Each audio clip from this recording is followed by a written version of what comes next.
Welcome to the Matrix, a world where the boundaries of reality are blurred, and humanity fights to break free from the chains of illusion. Meet Neo, a disillusioned computer programmer searching for answers in a world that seems too perfect to be true. Joined by allies like Trinity, a fearless warrior, and Morpheus, a wise sage, Neo discovers the truth, that the world he knows is a simulated reality, created by machines to subdue and control humanity. As he delves deeper into the secrets of the Matrix, Neo unlocks hidden powers within himself, becoming the one prophesied to lead humanity out of darkness and into the light. But standing in his way are the agents, powerful programs sent by the machines to maintain the status quo and eliminate anyone who threatens to disrupt their control. Prepare to question everything you know about reality as you journey into the heart of the Matrix. The Matrix, a mind-bending adventure that will leave you questioning the nature of existence itself. So, you have a fourth Matrix movie for me? Yes, sir, I do. And I have to say, it was tough to crack this one because of how the trilogy, ended and the story was complete and all done. Right. The story was over. It was done with. But you figured out how to bring it back. I did, sir. I kinda did. Amazing. So let's hear it. Right, so we're gonna meet an older Neo, right? And he's a famous video game developer who made a super popular trilogy called The Matrix. Oh. And the trilogy is done, the story's complete, but the decision makers are forcing him to make a fourth one. Right. And he doesn't want to do it, but his boss is like, Warner Bros. Are going to make this fourth one with or without us. Do we have a problem here? You tell me. You want to take this outside, buddy? I would love to take this outside. Well, then let's take this outside. Fine with me. This is nice. Yeah, fresh air, right? Makes a huge difference in my mood. Gets stuffy in there sometimes. It does, yeah. Well, we should get back, though. So, yeah. So, let me give a little bit of background of myself. So, my name is Tramm. I'm from actually the Dutch Caribbean part of Holland, which is, I was born there. I lived most of my life in Holland. The island that I was born is Curaçao. I've told you guys as well. I have my own podcast show, The Great Wood Experience. I'm doing this for a long time right now already. But I started really seriously with this work in 2019 when I launched my book Anarchos, which is actually means anarchy. And I'm doing right now a second edition of that. I think hopefully Leslie and Derek, you can put some information attached to this so people can go and get that book or to read it online as well. You can have it on Kindle and Amazon, those kind of things. But I have my podcast on thegreatwoodexperience.com. But by the way, it's all Dutch. So if you guys are listening in English-speaking audience, sorry for that. There are some English material. My book is in English, so you can get that one. That's not a problem. But almost everything is in Dutch because my focus, of course, is for the Dutch audience. The other thing I do is I do a live show. It's called Eigen Pad, which means your own path. This is your own, I'm teaching people to be responsible and moral and free and try to do things their own way. They don't have to follow this programming that they get from the government. So that's my focus. That's my real work. What I do beside all this is programming. I'm a software programmer, software engineer actually, and I design software. For the great work, I'm busy right now as well for some cool stuff coming up. But if you guys keep watching, and we will stay in contact anyway, Derek and Leslie. And when things are moving, I can come back to the show. We can share some great stuff for the freedom community as well. So yes, that is who I am and what I do. And so I'm very excited to discuss today the Matrix. So we were talking about a little bit about slavery as well, and we're talking about all these things there. So actually, the Matrix is all the movie talks about it's about understanding what a matrix is, knowing how to get out of the matrix. There's the third movie talk about that one, and why we are in the matrix. Second movie talk about that one. And what I love about the last one, I think personally the last one was even better than the first three. But I think personally after the first one, nobody loved the other ones. So the second one, the third, and the fourth one wasn't that popular. But for me, the first one was good because it talks about, I would say, the cage, right? And everybody wants to talk about the cage. Yeah, we have there's a beautiful bar, there's a beautiful this and then, but nobody wants to do nothing with it. Like it's kind of like they talk about the prison. This is what I mean with the cage. They talk about the prison, and but everybody has an opinion about the prison, and this is what they call being awake, you know. But it is not being awake at all, actually. So, but since human history, since the dawn of humanity, people has been struggling with this thing called slavery. And slavery, as I have said so many times in my own podcast as well, has nothing to do with color either. Like color slavery is one inch of slave systems that we know about, that everybody's putting their focus in on that part of slavery as well, and then the rest of this they don't even see it, like the other slave systems, other slave um, um, the other ways to enslave people. We don't even know that it exists. Well, And wouldn't you I, even say that, they don't even know that it exists, but they also, unconsciously partake in building the prison system that we're all entrapped in as well? yes, yes, true. So they are actually part of building it.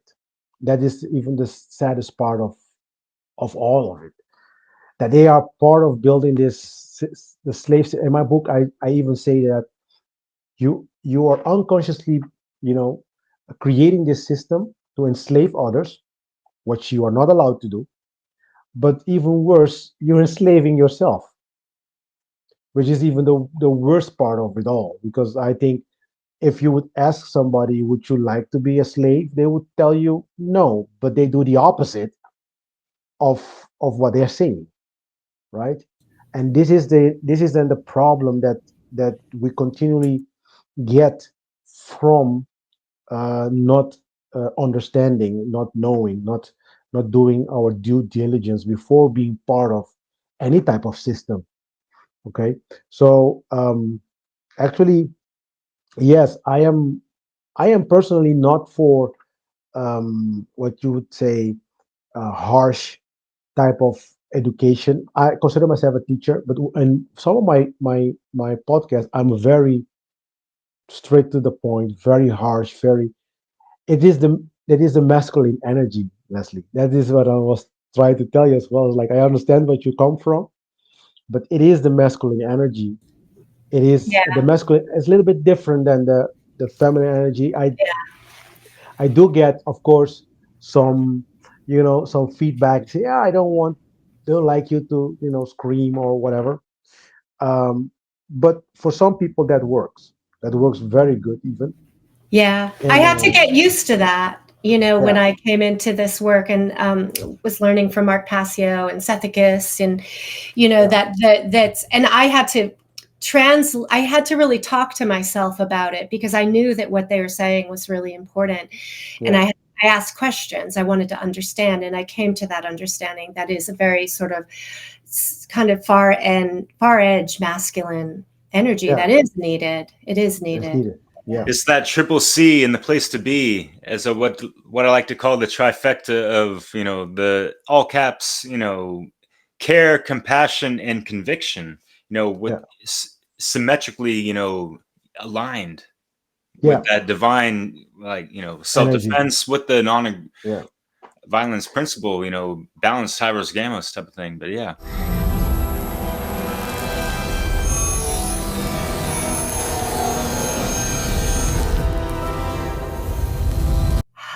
Hello, everyone. This is Leslie Powers, and I'm here with Derek Bartolocelli and our wonderful guest, Glenn Tran.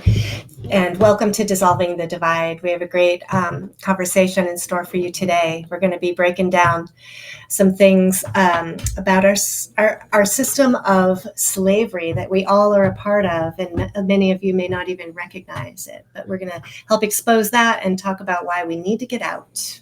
Yeah, no Derek. doubt. Leslie, thanks so much. And Yeah.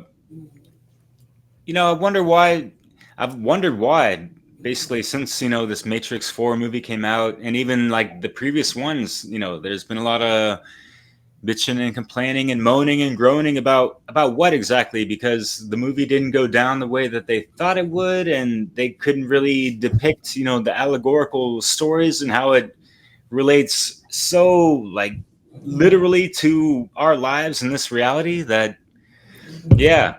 the fourth edition had to kind of make a mockery of people and the critics and even the people that were pressuring them to even make a sequel to the trilogy. And now we got Matrix 5 in the mix. What about number 6? I don't know. Glenn, tell us what's good, brother, man. Like, Hi, how are you? Hi, Hi. Hi, so glad for you to be here. Yeah. No, it's my pleasure.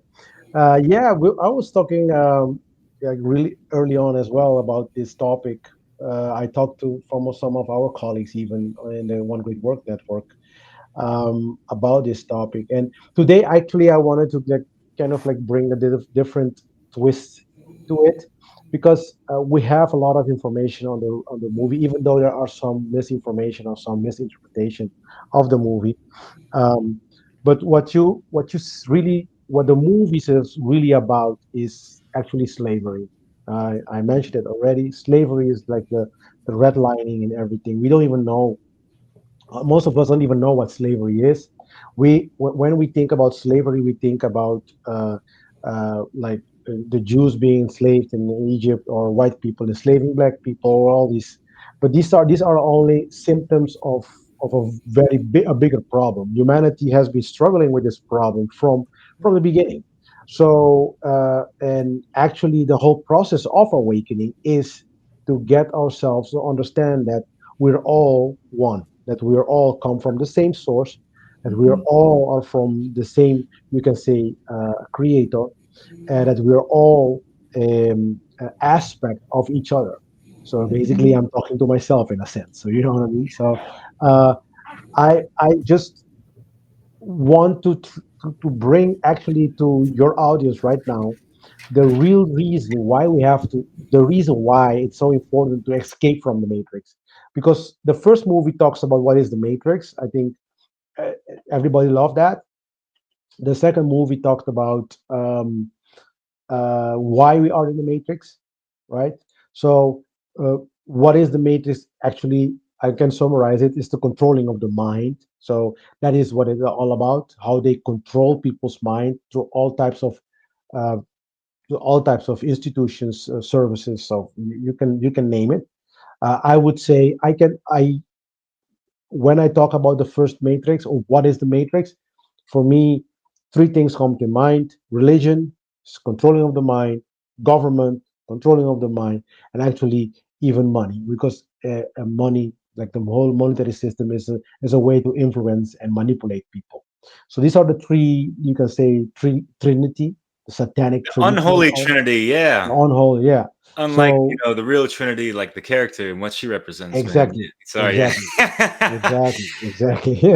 So that is what the matrix is all about. So there's a very few people in the world who can really, when they talk about these slave system, who will mention these three institutions. They would never mention these three institutions, because they don't understand them to be a slave system. They are not in their mind. They are devices to help us. But if you really go back to our history of the human race, even, you know that these systems were given to us to control us. So, and that is all the problem. Like they say in Spanish, problema numero uno. It's the first problem that we will have. Yeah. So to start understanding that. So if anybody, doesn't matter what color, which race or whatever, if you support this system, actually in a sense, you are contributing to building a prison, not for yourself, but also for others, which actually you shouldn't be doing, and you're not even allowed to do that. So the second movie talks about why we are in the matrix. So, and the reason why we're in the matrix is because we don't understand cause and effect. It's one of the laws of nature. Yeah, cause and effect is because of our collective actions that we do, that will trigger certain results. So actually, don't say nothing about what the government is doing, what these religious people are doing, these pastors and these mega churches and whatnot. Your silence actually, like people most say, I do nothing. I am actually doing nothing means um, you are agreeing with their agenda, and therefore you are part of the problem. So the only way to be part of the solution is to actively be involved in getting people more consciously awake and getting these systems actually removed from our society. This is, we have to be very clear sometimes. We have to use specific language because otherwise people will make something that is not been said. So we will really need um, our people to understand that this is a very important aspect of removing the system um, from among us, because that is going to trigger that the human race as a whole can go forward. As long as these systems are in place, we will stay stuck and we will stay childlike. We will do childish things. We will treat each other as beasts, right? So, because we don't understand cause and effect, we need to understand actually all the laws of nature, even. But cause of the effect is one of the most important one because it directly judges yourself. Okay. Yeah, can I add one thing real quick? Because in context of what you said, yeah, and I totally resonate and read into well what you're speaking about. And yeah, Mark, you and Mark Passio have done great decoding the matrix, if you will, videos that go over and analyze, almost like frame by frame and Yes. the whole dialogue. I mean, this needs to be emphasized all the time when people are watching movies. You really got to pay attention to the dialogue. Yeah. Like that's what my forte has been about with music as well, like the dialogue, the lyrics. That's like the magic and the message kind of thing. And if it goes over your head, then you missed it, and that's why You people missed it. want to criticize things. So fast forward to the time of the Matrix, they are following the AI timeline, which is what people are mixed in right now as we speak, and Yeah. it foreshadows so much of what the hell people are getting themselves involved with, unfortunately. So why is you're going over the trivium, the who, what, where, when, why of the Matrix, and Yeah. why this movie and all this stuff, and like, so why does the Matrix exist as well, as another question that needs to be emphasized more, is because it exists so that our human life force energy can supply fuel to the machines so they can Yeah. keep running the system Yeah. at infinitum type of shit. So yeah. Yeah. So actually, that is one of the reasons. But of course, if you're more into a more kind of like alien research kind of a thing, you will get to understand our ancestry even better. So why this race of Adamo, like the Genesis, the generation of Isis, Genesis, that is what the quote unquote Bible, the holy book, is all about. It starts there, the how they created this race called the Adamo. So you can go very deep into this. The um, why for the Matrix. If you ask me right now, I would say these beings that came around 300,000 years ago, they needed a system to control the human race because they have injected us with, and then this may sound crazy if you're not really informed about this, but they injected their DNA into us. This is the genome number 2 is all about. And they have kind of like modified us in a sense that to use us for their own purposes, and then to to be able to control their own quote unquote creation, they have introduced these things to us. So they have taught us all these ways of manipulation, and we're doing this with each other uh, thousands of years already. You know, Kind so of like this is colonizing us. they're called, yeah, it's a kind of like a colonization. And apart from that, we had few colonizations even, and these things you're gonna, if you are interested, if the viewers are interested, you can read read books as the Emerald of Toad Emerald tablets. You can read things like the Epic of Gilgamesh. You can read things like let's see, Enumi Elish. These tablets, like they really talk. These are Sumerian tablets. You can read it as well. There are good interpretations out there, good translations out there. You can come a far way. You can come far in your search for knowledge on that regard. This is where the system of the matrix has been introduced to the human race. Okay, so it is not even something that For that, yeah. it's not even something that we kind of like thought of. It has a way more intelligent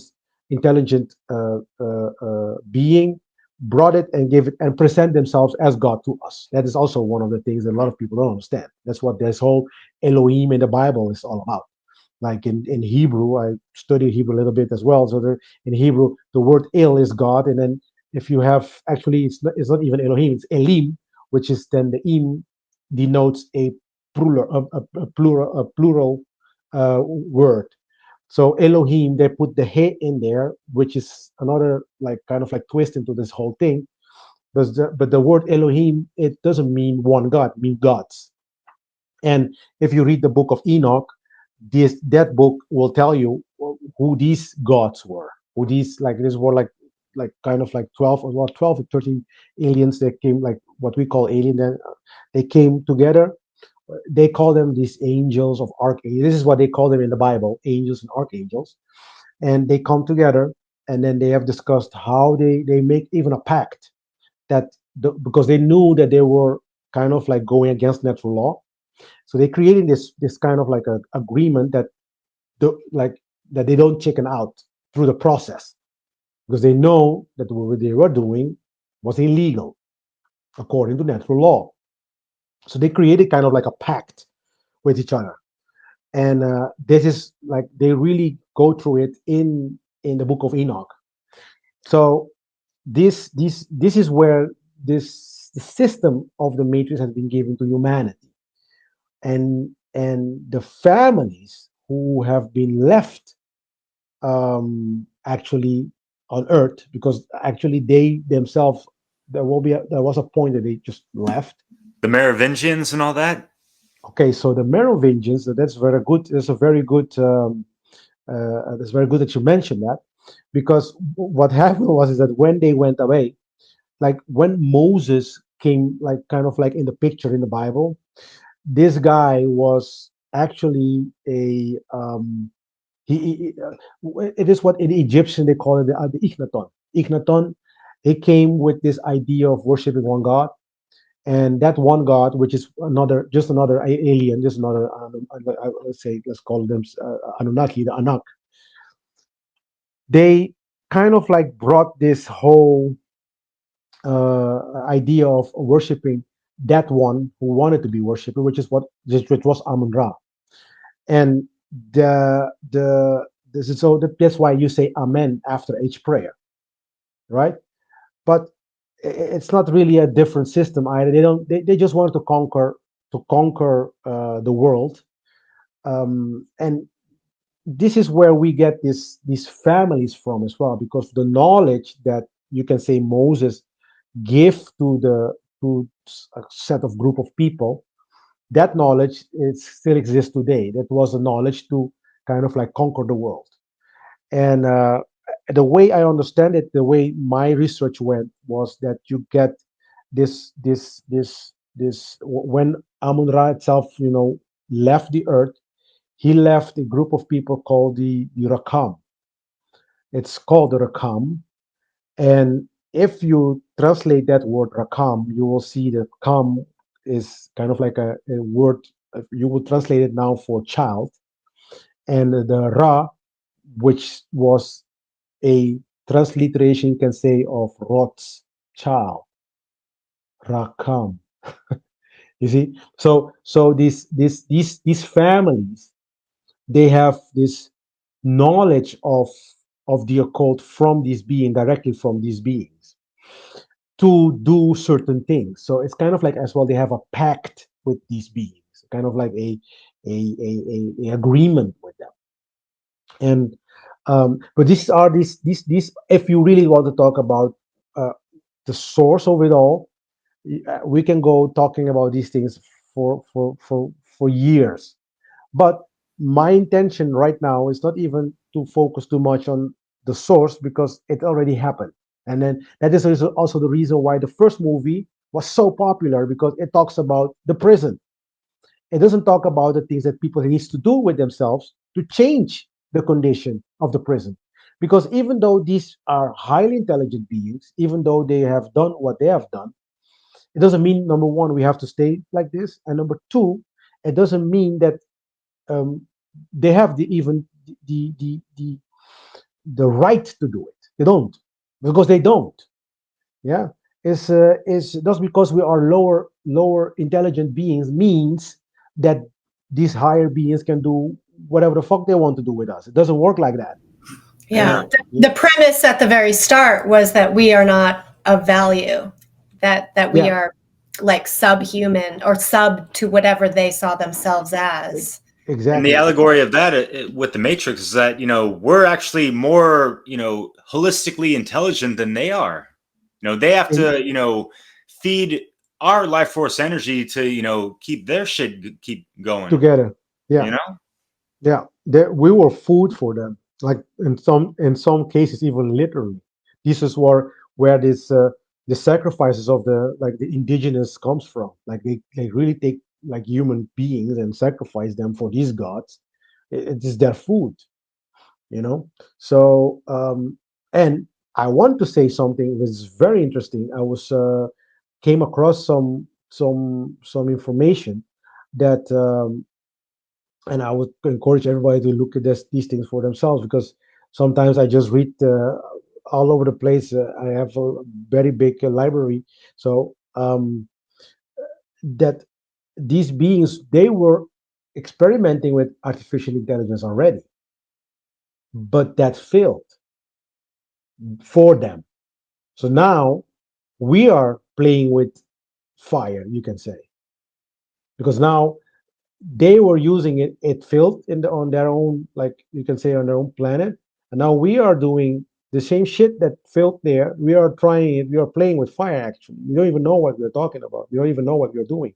I mean, even Elon Musk said, like even Elon Musk, who is building these things, was saying that this is dangerous territory.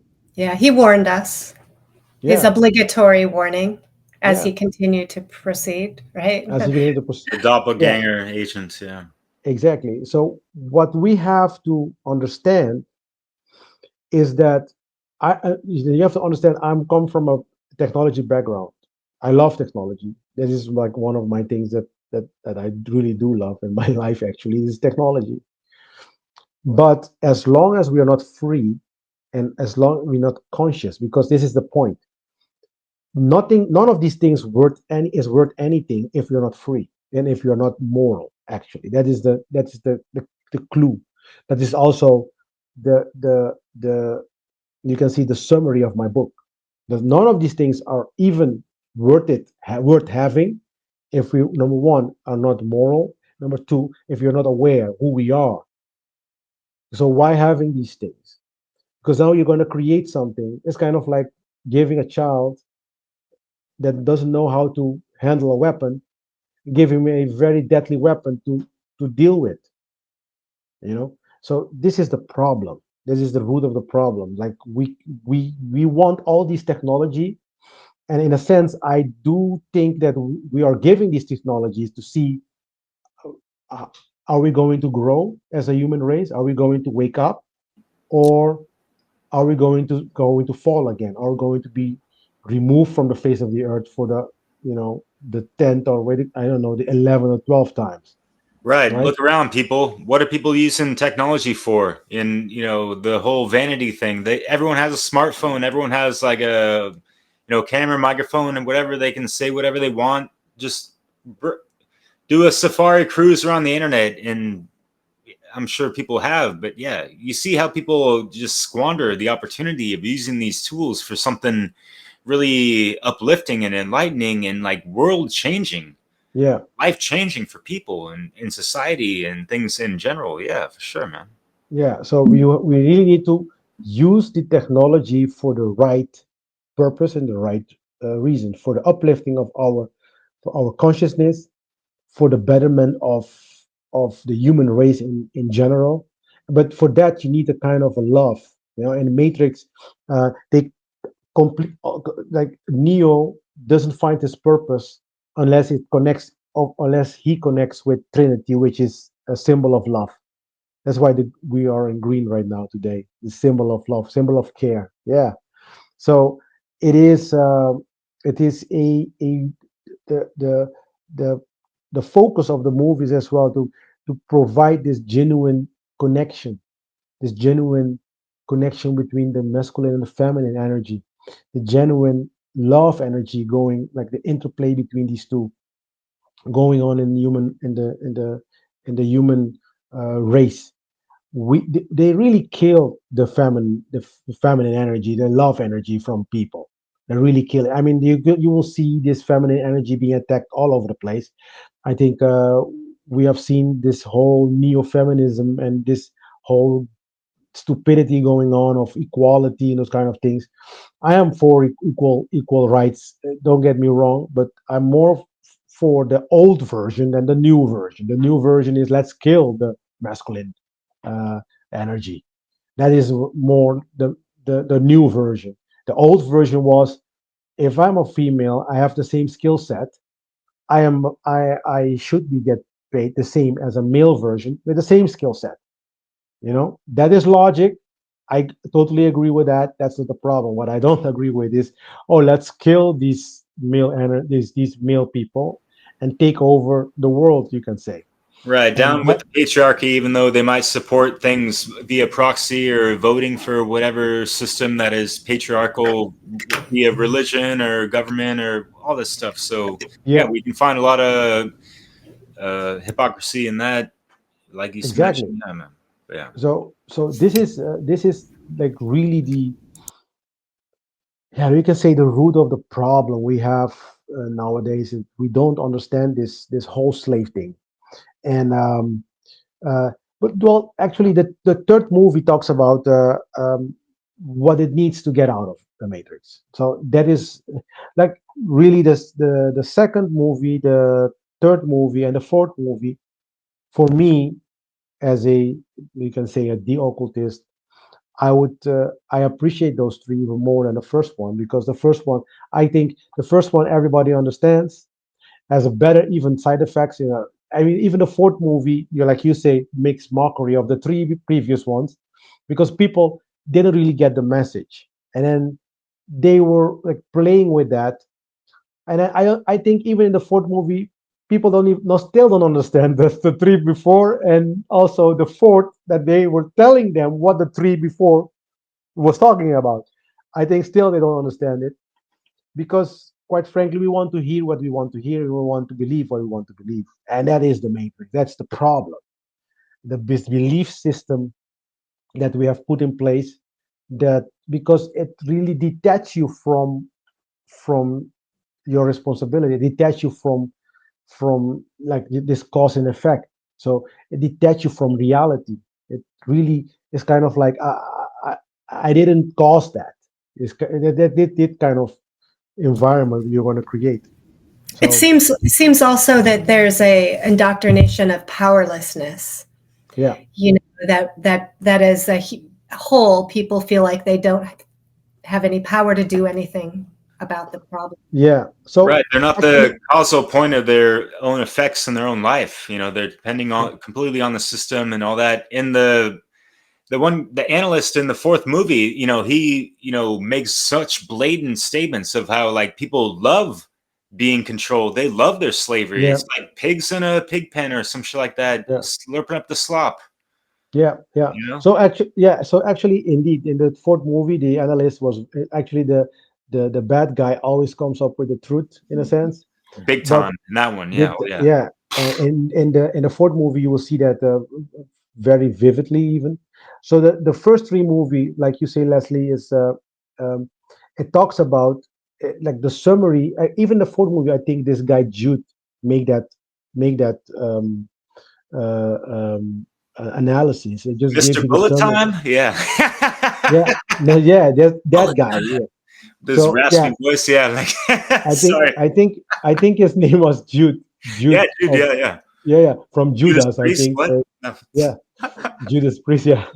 So, but the question was that he made the summary of the three previous movie was which was, are we subject to fate? Are we or can we escape from our programming? Or other words, do we have free will? Right. So this question, this is the root of all the evil that exists. Is the moment we start questioning our free will, this is the moment that slave systems and people who love to enslave others will start, doing their thing. Even giving you this slightest idea, the slightest doubt that you don't have free will is already enough for them. So they can start moving and do things, because that means that justify everything they do with you. Okay. So this free will, you really need to cherish it. Actually, this, I always said, even to my kids, talking about conscious parenting, is that without free will there is no purpose. There is nothing else than freedom. In freedom you can do everything else. Without freedom, then you will have other parties limiting you. The only thing you have to make sure is that you, like, you shouldn't be limiting others either.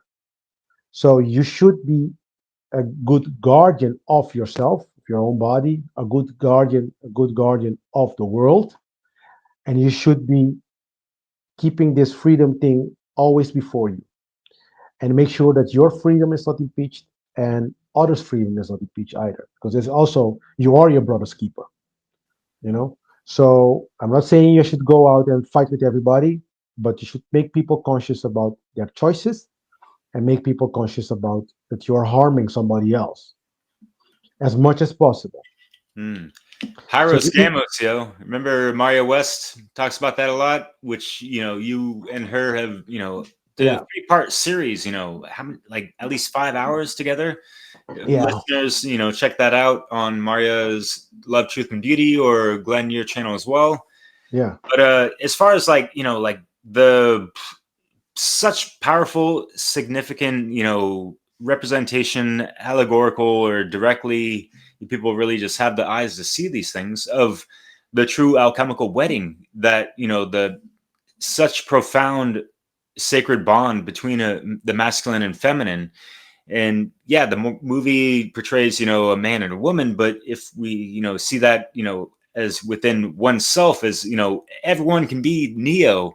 We just have to get that neo cortex activated and have that symmetry of the balance, harmony of the masculine and feminine side of the brain as yeah, well, and have yeah, that true care and compassion with that self-defense principle. And it just magnifies out when it's harmonized. And that's why, yeah, obviously in the movie The Matrix, they wanted to amplify the most output of energy from those two, to loose out that energy, and you could take that back to the archons that do that on us. yeah. The archons, yeah, You know what I mean? So yeah, yeah, man, there's so many things to draw from this, and it's such a shame that people didn't really take this into account when watching the movie. They just wanted to see it from their own perspective, which in the movie they made direct, direct, like, yeah, call to that. reference. Like, people just want to see what they want to see or whatever. Yeah. And And it's then so you will see Neo like, just these idiots. Like, he was really like irritated, because there's one scene when they are all sitting down discussing the fourth game, because in the fourth movie, it is kind of like the three previous matrices was a game. And then they Bullet were like, time. okay, so how would we do then? Like again? Bullet time. Yeah, bullet time. Fuck this So shit. people Sorry. people thought, oh, the first movie was about bullet time. It is cool stuff. It was a cool side effect, though, to be honest. But the movie was not about that. It was more than only this side effect. And then you will see Neo like shaking his head like, oh my god, these idiots.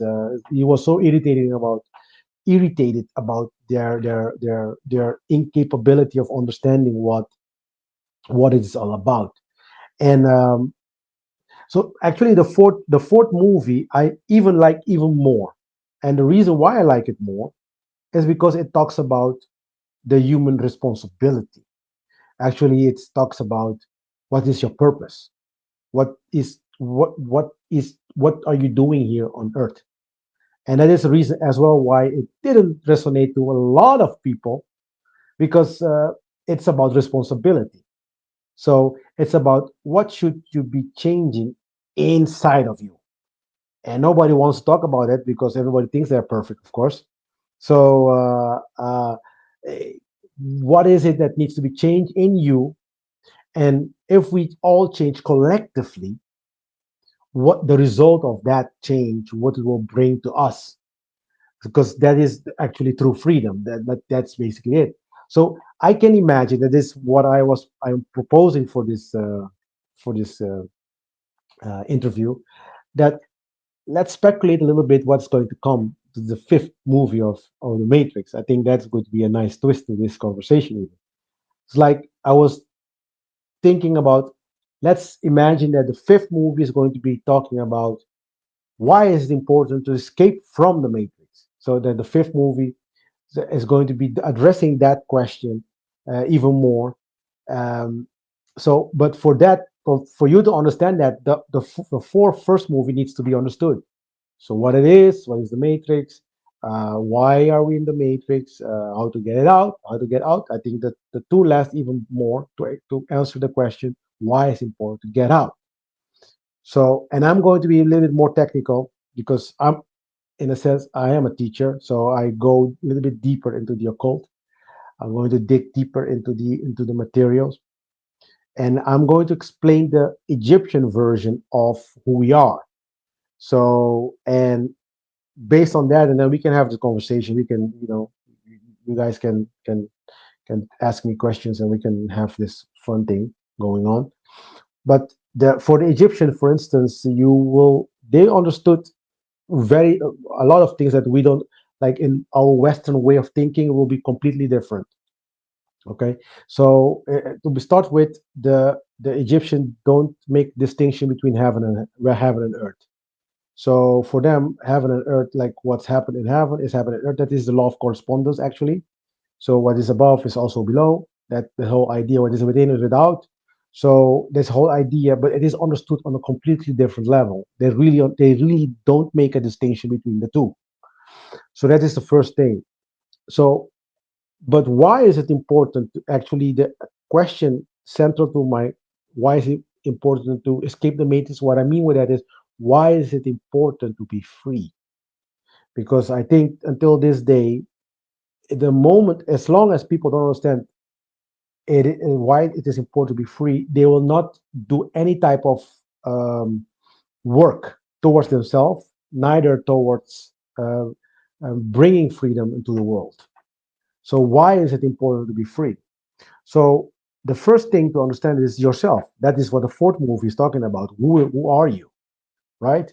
And I'm going to summarize it. People can really look at it later. So actually, we are consciousness. Okay, we are consciousness with having a physical experience, and this consciousness. Actually, you have to ask yourself, what is consciousness? I would say intelligence and thought.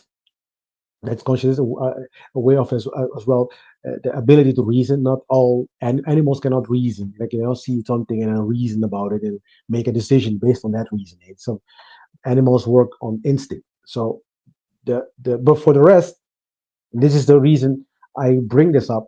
But for the rest, everything you can find in a human being, you can find in an animal. The only thing you cannot find is consciousness. And the second thing is will. Okay, so if we understand correctly, the true self, what we call then the true self, is consciousness and will of every human being. It is your consciousness and your will. And what I call the not self is the rest, your body, right? And the not self operates under the laws of nature. Okay, it operates under these laws because these laws are created so there can be harmony within the body. So let's put it this way: your heart pumps, but your heart pumps based on certain rhythm per minute. You're not consciously telling your body to do anything, right? You're not doing that, but your body is doing it for you. So this is where we find as well what we call equality with the creator. So when the book, like kind of like the Bible tells about, yeah, we are in the likeness of God. Yeah, I'm not talking about Genesis because Genesis is a little bit different. It's a little bit of a different a caliber in the terminologies of likeness because these beings wanted to create the human race as them in likeness. But most religion will talk that we will say that human beings are like God. So if we're talking about like, how do you mean like God? Well, the same as God, the same as human beings, the same as above, the same as below. So we are, what is the real self? Consciousness and will. What is the not self? Well, the body. And the body follows natural law. So if we take that picture and see if we can translate it into the creator, that's why it is important to know yourself. Now you know yourself, and then they will say you will know the universe and the gods. So what is then the self of God? The same as human being, consciousness and will. What is then the not self of God? Well, the universe, the creation. You see? So now we understand a little bit more. Now we have a bit better context to go from. So now we have the self and the not self. I have a question to clarify Yeah, this yeah, idea of consciousness and will being equated with God and then the body not God. Because yeah. I think that I've been thinking in terms of that everything is God, It you know. is. It is a very good. Thank you for asking that question, Leslie. I'm only using this example so you can understand um, the self and the not self. Okay. But indeed, you are right. The body actually the everything is God. So, but if you understand, uh, okay, so I can even explain a little bit different. Even I can say that the creation, and in a sense, the body is God in motion. You can go. I can go that direction, but the idea is just to give you just to give you this how do you call it, the understanding, right? That what are the similarities that we have with the creator in a sense, and then what we have the same with the creator is this idea of consciousness and this idea of will. And I even can go even further than that. They are the same. So our consciousness and God's consciousness and our will and God's will should be the same. Actually, they are the same.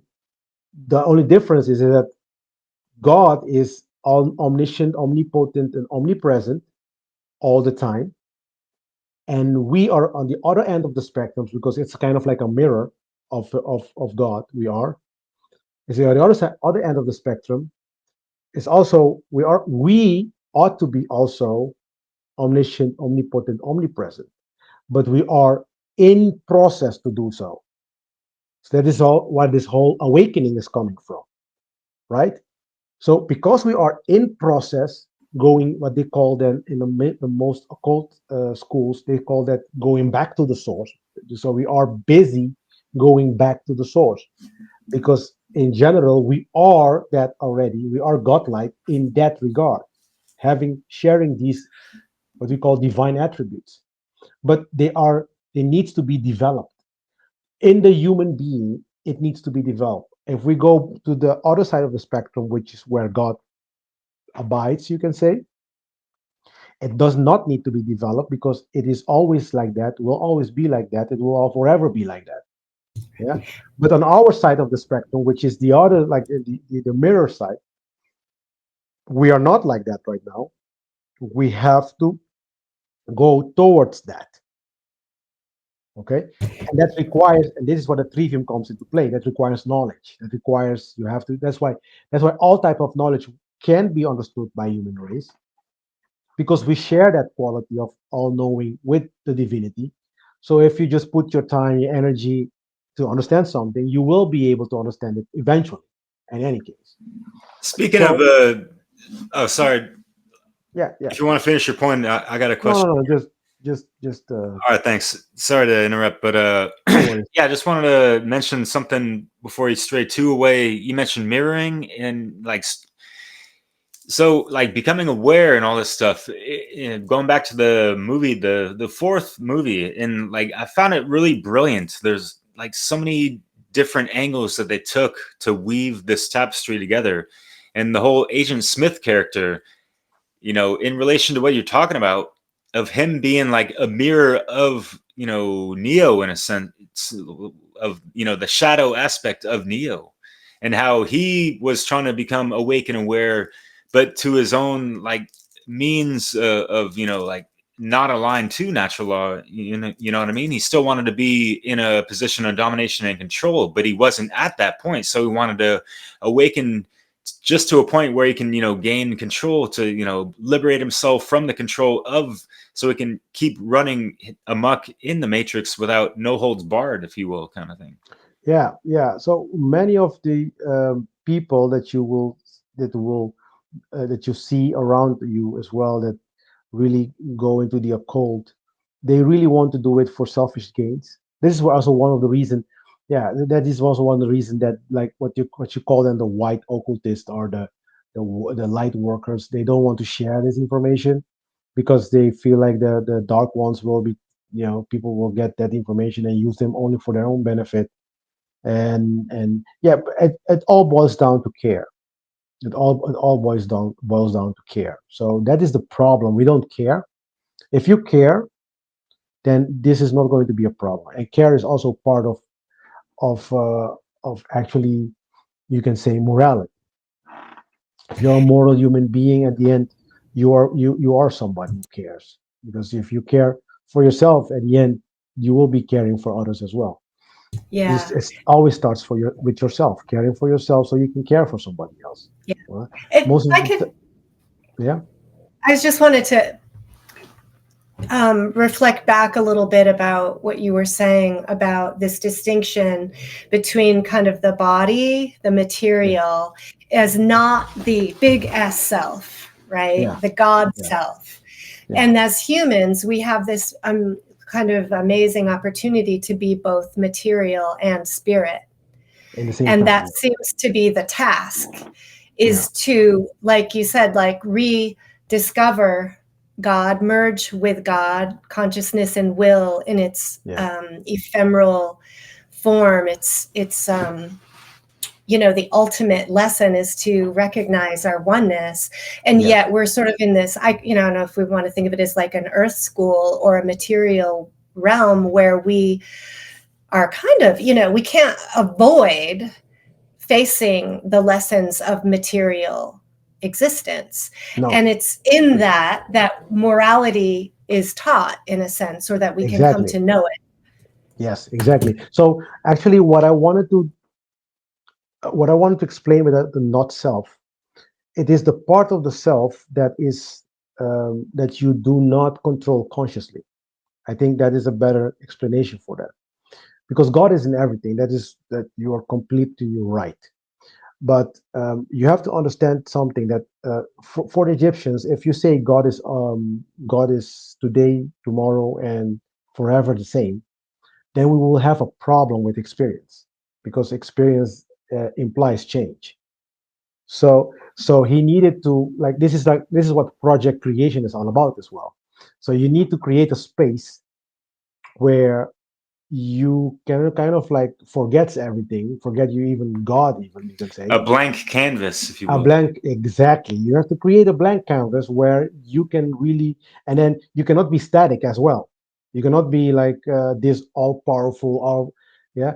You can be only in potentiality, you can be that, but you cannot be it forever because you have to kind of, because through this process of experience, through this process of change, you can start understanding yourself as well. You can start understanding what does it mean to be everything, because this is what they say: God is everything. What is everything? Are You you know? talking about merging the conscious with the unconscious, possibly? Well, the you're not merging them because the unconscious is Right. That was a needs to bad way of become, saying yeah, it. yeah. So the unconscious needs to be, you can say, awakened. It needs to, be Or conscious. integrating the unconscious, Be whatever. Yeah. discovered, right? Be It's discovered. Yeah, yeah. Mhm. So I would use different framing for that. I understand what you mean. So, but I would use different. But the idea is that you will have to have this. You need this device that we call body. You need this device that we call creation to actually go through that process of rediscovering. But And right, it's like and being that on is, again, a timeline where it brings yes, us into this world of timelines that have natural law, rules, gravity, yes, right, and exactly. etc. So these laws are put into the not self, right? Are put in there to make sure that everybody who partakes in the, you can say, into this cosmic drama knows, number one, the rules, and knows and can be free, because the consciousness and the will, because it is God himself, you can say, and God himself is free, right? So now you have divinity using your avatar, which is your body, right, to have an experience, but he cannot have the experience that needs to be heaven, to be heaven, As because long, we are in this matrix. yeah, as long as we're enslaved, we can't actualize our God self. No. Yeah. So that is the reason I think the fifth movie we'll be talking about this. That's my prediction. That's my prediction. Is it going to be titled something, a la Mario West, how to waltz in and out of the Matrix, to grab folks to, wake them up and make sense of, all the makeshift misplacements of, what we're all placed in and that kind Yes, of messed up situation? I'm very curious about what the next title will be. The same as you.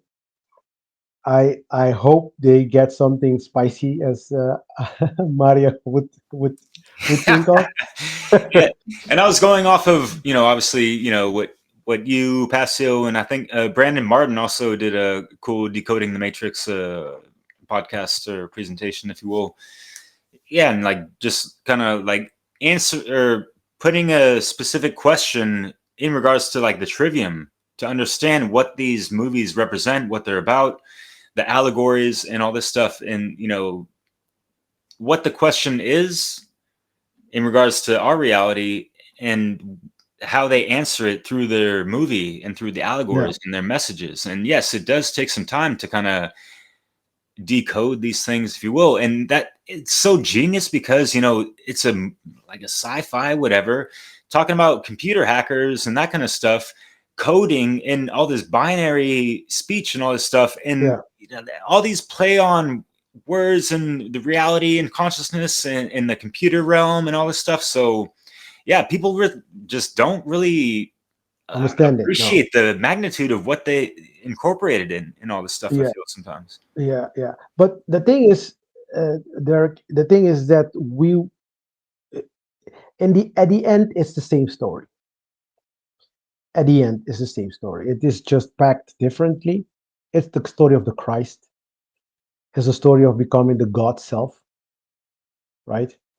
In the Egyptian they call the Christ the Asar. That is the That is the Christ in you. Okay, you have to achieve this level of consciousness, and when you achieve that level of consciousness, is that you're gonna start understanding the laws of nature. That's mean. What does it mean to be true awakened? You understand the laws of nature. You understand that we are one and the same. So that means that if you kind of like um, enslave your neighbor, actually you're enslaving yourself, right? So what you do to others will be done unto you. So actually understanding these laws is crucial. Working not against the laws and the will of the creator, but with the will of the creator. So you have to get on board. And and the deal is, according to the Egyptian, the deal is this: if you work according to the will of the creator, if you say, you know what, I'm going to work on myself, I'm going to develop myself into a better human race, human being, hence I'm going to partake into the betterment of the race in general, I'm going to become a better man, a better woman. And if you do that, then you will make place for divinity to experience in you, with you, right? And in return, and it is the beauty of it, the divinity will give you the desires of your heart. Of course, if it doesn't violate the natural laws. So and this is what when Jesus was talking in the Bible, like saying like, seek first the kingdom of God and your righteousness, and then everything will be given to you. That is basically, that found its way into the Bible. This is an Egyptian. It is an Egyptian. It was an Egyptian belief system. Okay, of mythologies, you can say. Yeah? So it says you change yourself first. Look for the will of the Creator, and the will is very simple. It's clear as day. That is the creation. That is His will. That is what He wills to be manifested. So you just have to be a good, let's say, house father to it. Don't break it. Like now they are kind of like cloud seeding. I don't know if this is going to be aired on YouTube, because then you're going to be censored and removed, right?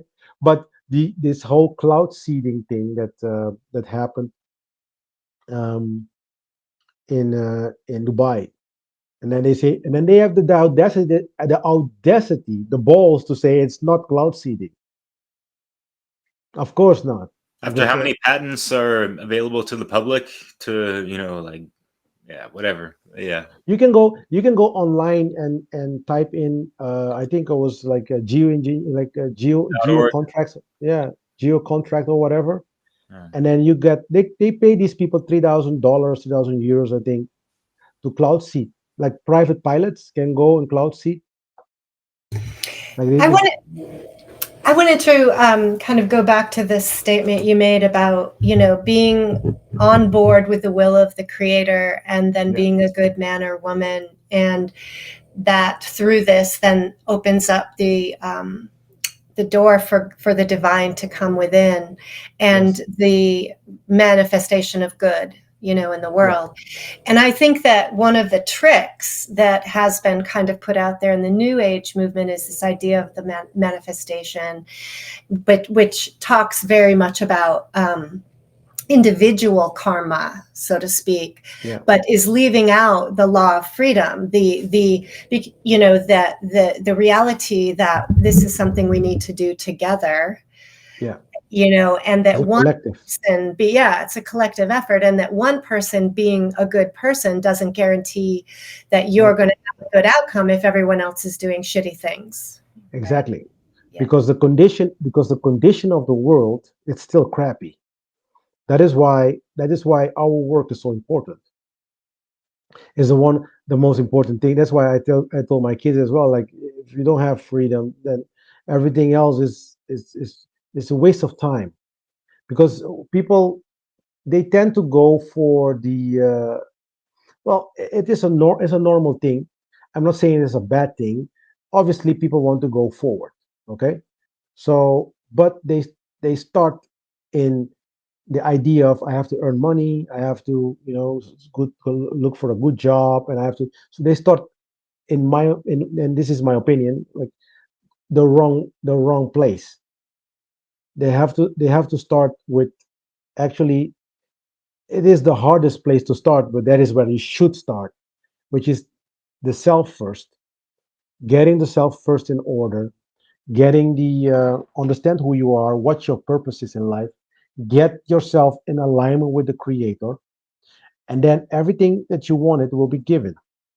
This is I have, and I'm talking from this point, I'm talking from experience as well.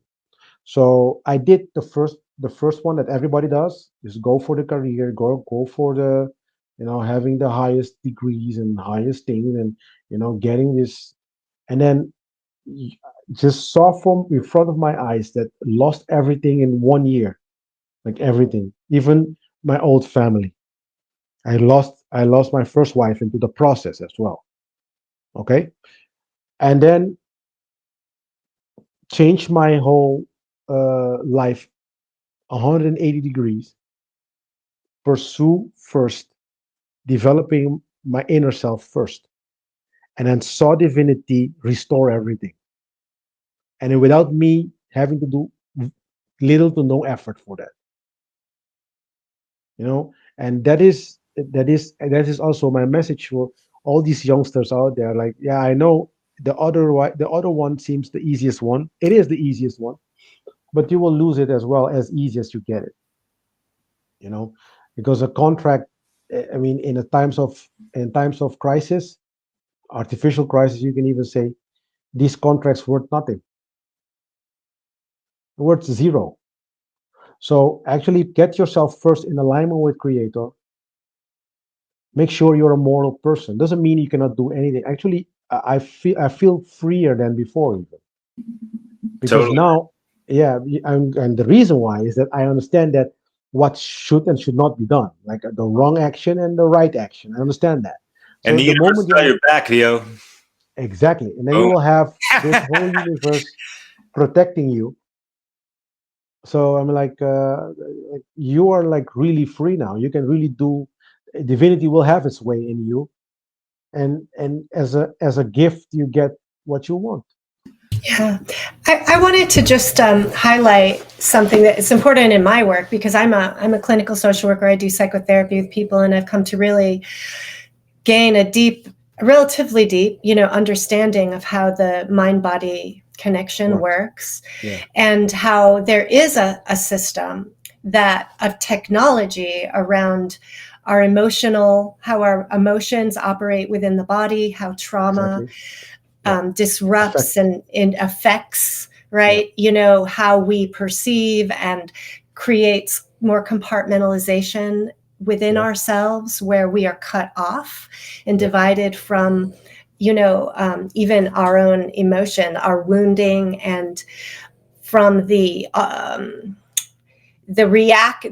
system in its attempt to protect, because we have a built-in self-defense system. Yeah. And when the body unconsciously does this in a mental, emotional way, where we then don't even see our whole self. And so I think it's essential, when we talk about doing self-work, is that people understand that the technology of our mind-body system, and how trauma and chronic stress and the taking of freedom, the impact of that on us, Yeah. then we're going to get mad. It's going to become really clear how the system that we're trapped in is hurting us. Yeah. Immensely. And I got a Immensely. question for you, Leslie, on that. But real quick, what you just said, because this is out of the analysts in the movie, right? The main antagonist, right? He explains that, the Matrix, the machines get the most energy output by people's emotions. So that's what they want to manipulate the most. So that's what they're looshing our energy force, life force out of. So Leslie, I'm kind of curious, with your background and all that, when you saw that movie, Matrix 4, and you saw like the insidious ways in the ways that he was gaslighting Neo, the character, like throughout the whole movie in a sense. And so like, what did you pick up with that? And like, just like, for anyone that has a therapist that isn't really quite in alignment to, what Glenn, you're talking about as far as like natural law and, just being like objectively true with, objective morality, if you will. That kind of stuff. I think that, gosh, this is a complex topic, but that's why I love it, right? So I see a distinction between most therapists who are truly dedicated to the wellness of their clients, and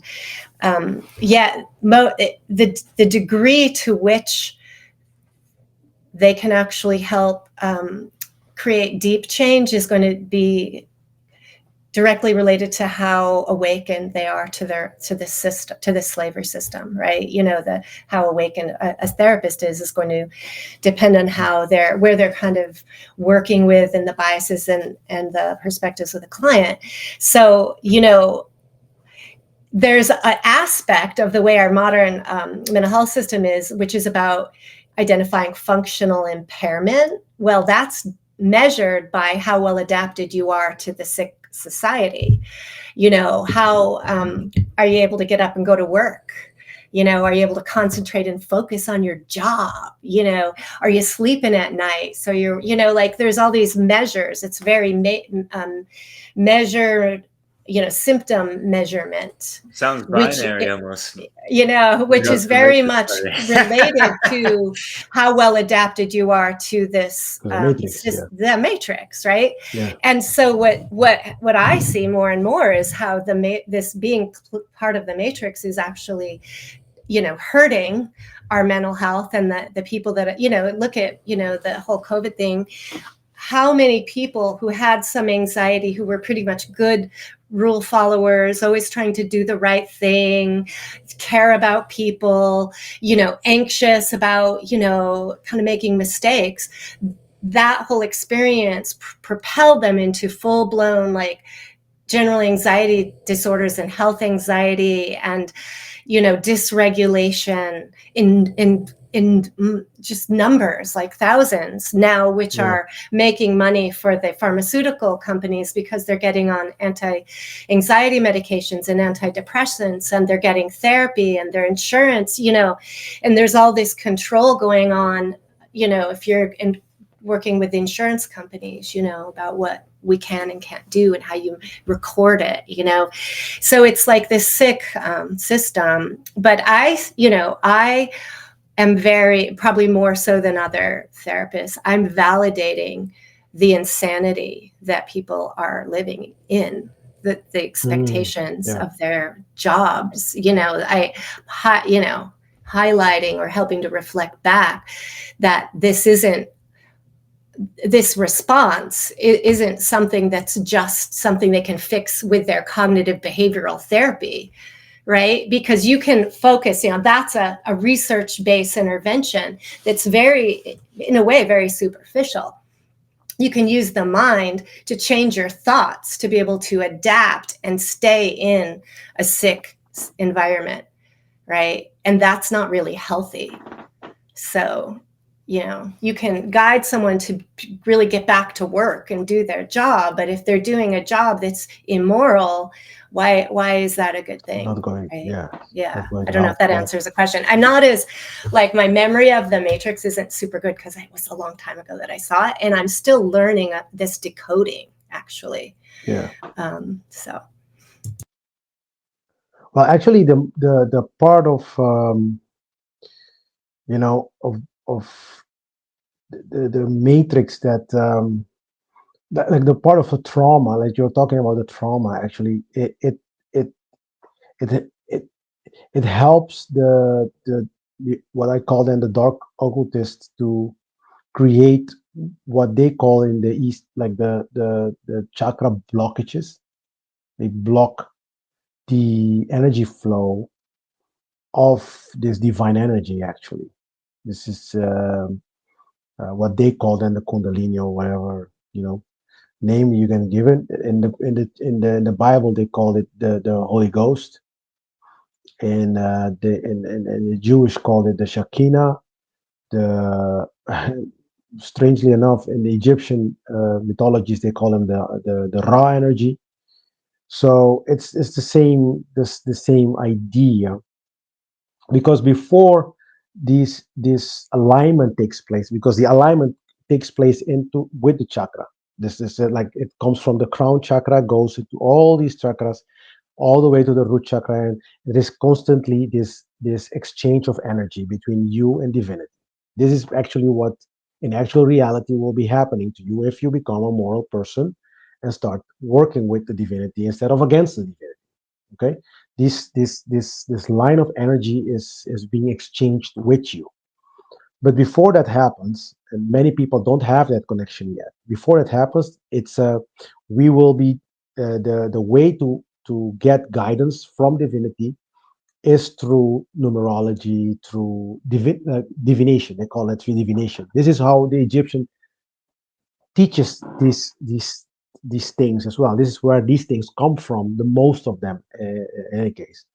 So you will use divination as a tool to get guidance until this connection with divinity is directly. This is where this idea of accepting Christ in your life, you know, gets you direct contact with Christ, with God. It actually what this is where how it got into the Bible. But what it means is that when you become the Christ, your connection will be direct with God. Before that, even the Bible talks about divination, because they say we cast lots. They use them like lots, and then cast lots to get answer from above. The But fisherman lot? huh? The fisherman's lot?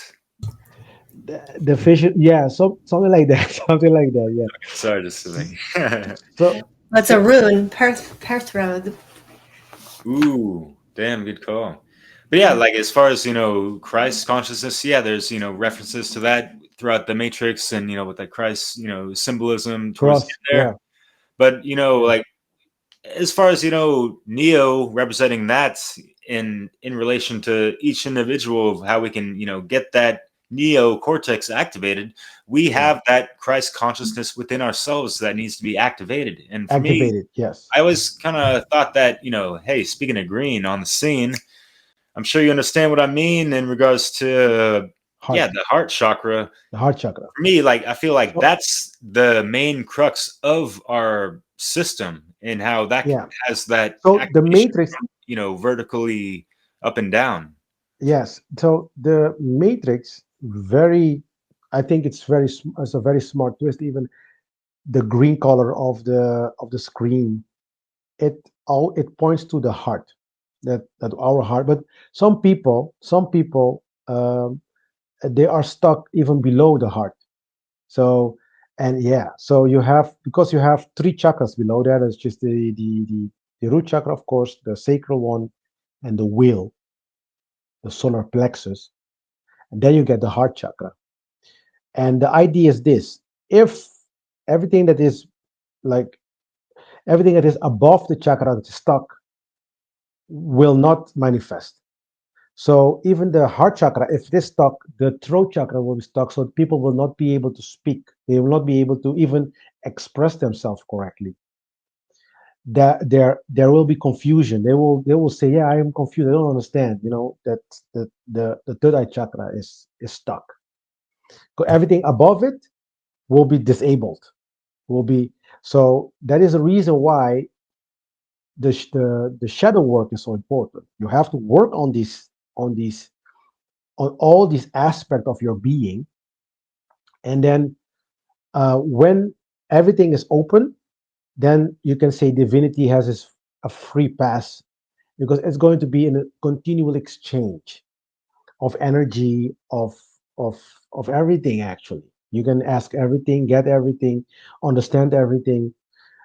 Is and this is and that is the only quote unquote belief that you need to do. So walk, develop yourself, make yourself better, and then divinity will come, and that is only belief, I would say. But it's not even a belief, but because when it happens, it's not belief anymore. When you experience it, it's going to be an experience for yourself. True and story, you, man. Yeah. yeah, and then you can only live to tell it, to tell your story, and then to say to other people, like to encourage other people and say, you know what, try it for yourself and see if it works. You know? Yeah. Something significant about the name neo and the neocortex is, when we apply it to our biology, our brain, right? The neocortex is the human mind, and it has the balance between the masculine and the feminine and the communication, the corpus callosum. And it is where we can process and I think that's probably where we can find the doorway to the pineal and the doorway Pineal to gland, yeah. God and finding Well, our divine. I don't know if I made it right. I want to add to that. Yeah. Actually, the neocortex is activated when the third eye chakra is open. That is the reason why trauma, because you were talking about trauma actually. I'm Yes. going back to that. So that is why was very important to do the great work, the shadow work in you, because the third eye will not open. Is if the heart chakra is not open, forget about the third eye. I mean, like you still have like two to go. You Yeah. know. Yeah. So And trauma, stress, just our modern lifestyle is chronically stressful. Okay. exactly. And that is shutting down our frontal Organs. lobes. We're not operating optimally because we're in fight or flight and freeze Mode. so much of the time, and so we're blocked. It creates psychologically those defenses which block us from our true divinity, our divine connection to God. That's why the conditions around us, that is the reason why I want to discuss this. The condition needs to change. You cannot stay in this slave system anymore. We have done it, we have tried it, it doesn't work. I mean, we see that. Anarchy, like people will say, yeah, but doesn't anarchy mean slave of chaos? They say we are now in a democracy. We were in all other type of governmental system, and they all in those system you have this chaos where people break shit in the city, break stuff of other people, protesting. This is not anarchy, this is in democracy what we are seeing right now. Democide also what? Huh? Democide? Yeah. We've seen that for centuries, but it's just different these days. But Yeah, and then still they say, yeah, anarchy is chaos, which is something that they programmed us, because it's the only thing that all the system of the world fear that one word is anarchy. Yeah, that's why they paint it so black. They're like, oh, this is chaos, you shouldn't have that. Well, actually, anarchy is the place that all of us needs to go, because this is the place where humanity is moral. So we are absolutely free, being governed by natural law. Even, you know what I find funny, because I did read the Bible, by the way. That's why I can read a lot of these manuscripts and scripts, and you know. And in the Bible, there is a reference where before Saul was like kind of like the first king of the Jews, and before Saul became king, because the Jews were saying, yeah, we want a king. In other words, we want to be a slave, right? And and then the so-called God was telling them, well, I was expecting me to be your king, right? So why do you want another king? So that's why he kind of like get mad and then give them Saul as king, right? So even there is a reference of like the idea from day one was for the creator himself through natural law to be the only thing that you need. Like that's like 7 laws that you have to understand and then just abide by, instead of this library of laws that all governments are giving us. Man-made laws, yeah. Man-made laws. Full of So it's flaws, yeah. And we may not have a king, but we do have a ruling class. And I think if people are honest, they're going to see that. Correction. In Holland, we do have a king. Oh, you have a king? Well, and it's more orange than the the American. Yeah. We do have still, and this is okay. So, talking about the strangeness of the culture, this is one of the things that I still cannot grasp in my mind how the hell they still accept the king. You know what I mean? But Europe, man, Europe is an enigma. Is Old for habits die me, hard, man. I don't know. Yeah, yeah. I've been out here Yeah, for. and then they talk about freedom, and like, dude, there is a king there. Like, I what are you know. talking about? There's an association that safety comes with this parental figure, basically. Yeah, It is very much about still being in a mental mindset of a child, yes, where we never really learn these absolutely. basic things to Yeah, gain the skill sets and the confidence and the understanding to be self-reliant and self-responsible. And so there's this programming to look outward to someone to tell us what to do, yeah, to create the system for us. yeah, Are they warning the brothers and warning the sisters, a la Warner Brothers and all that stuff? And going back to the movie, I mean, they yeah, did even like these little tongue-in-cheek jokes and inside things, with that in and of itself of these corporate oligarchs that are forcing, and like since that movie, like how much bullshit sludge has been pumped through the Hollywood factory of crap that was even way worse directed or acted or and the writing was way below par yeah, over the past like how many years now. I haven't even been out to the movie theaters in a while, but I've seen a lot of critics of movie reviews and all this stuff. I mean, it's like 5 times worse than Matrix Resurrections, in my opinion, for what yeah. I've seen or whatever. So I don't know what people are so complaining about with Matrix 4, but like you said, it's just like, oh, it made me think too hard. I'm not used to that, and like the action scenes, like, and I think you guys agree as well, like for us, like we're not so like we don't watch these movies for the action scenes. We watch it for like the deep, profound lessons and things that they're revealing to the Yeah. audience and stuff, and how to Yeah. decrypt all that. So The I allegory. sometimes like I'll fast forward some of the action scenes because yeah, and I'll agree that some of the stuff was over the top, but whatever. Like yeah, it's like people get hung up on that and distracted from the actual true messages that they need to pay more attention to. Yeah, but on the other hand, if you don't have that special effect, you will lose a great part of audience. So I Totally, understand man. why they are doing that. Yeah. They are doing that to get as much people on board as possible.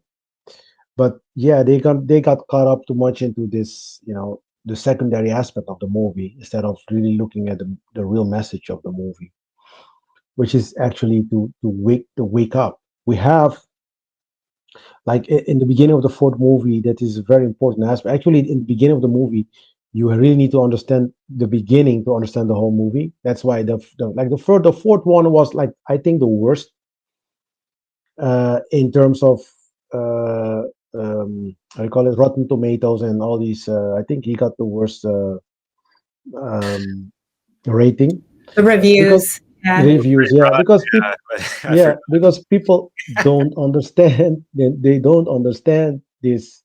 They don't. Some of them not even don't even understand. They don't even know that occult knowledge exists. So for them, it's just a movie, and they feel it with the special effects. It's scrappy, and they think it's about because it's Lana Wachowski, directed it. The first three was the brothers Wachowski, and because now the brothers became the sisters, you can say they think it's about this binary thing, which is the B thing going on in LGBTQ, like the trans community garbage.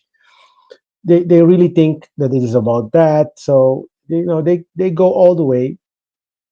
They're spiraling all over the place with their yeah their ideas about this movie. But actually, it is about transforming yourself.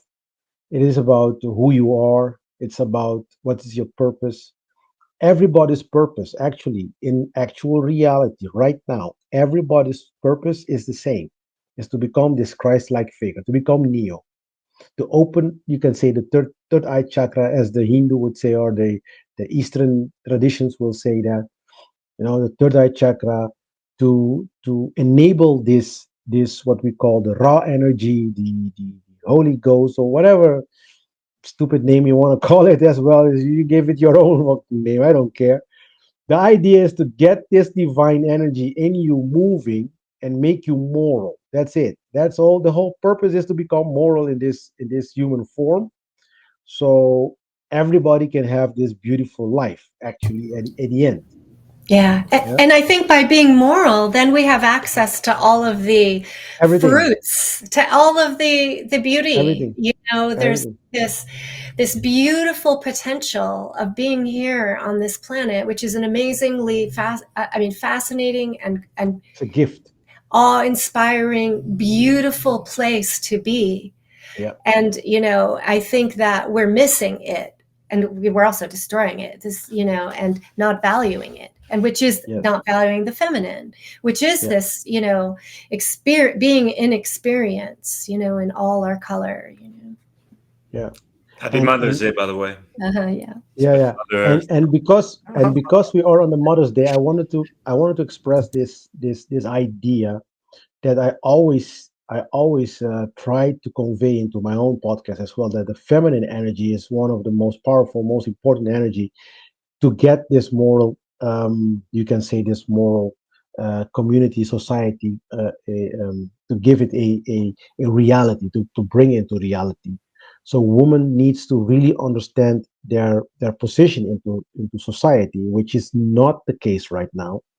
They are so distracted with this consuming of stuff, and so distracted with this neo-feminist agenda. They don't even know their self-worth. They are throwing away their power. They don't understand their power anymore, which is such a pity, and such it destroys the whole community actually. So on this Mother Day, I would love to convey and give at least a little bit of seed of to the women listening to this podcast right now, to really think about their true power of the feminine energy.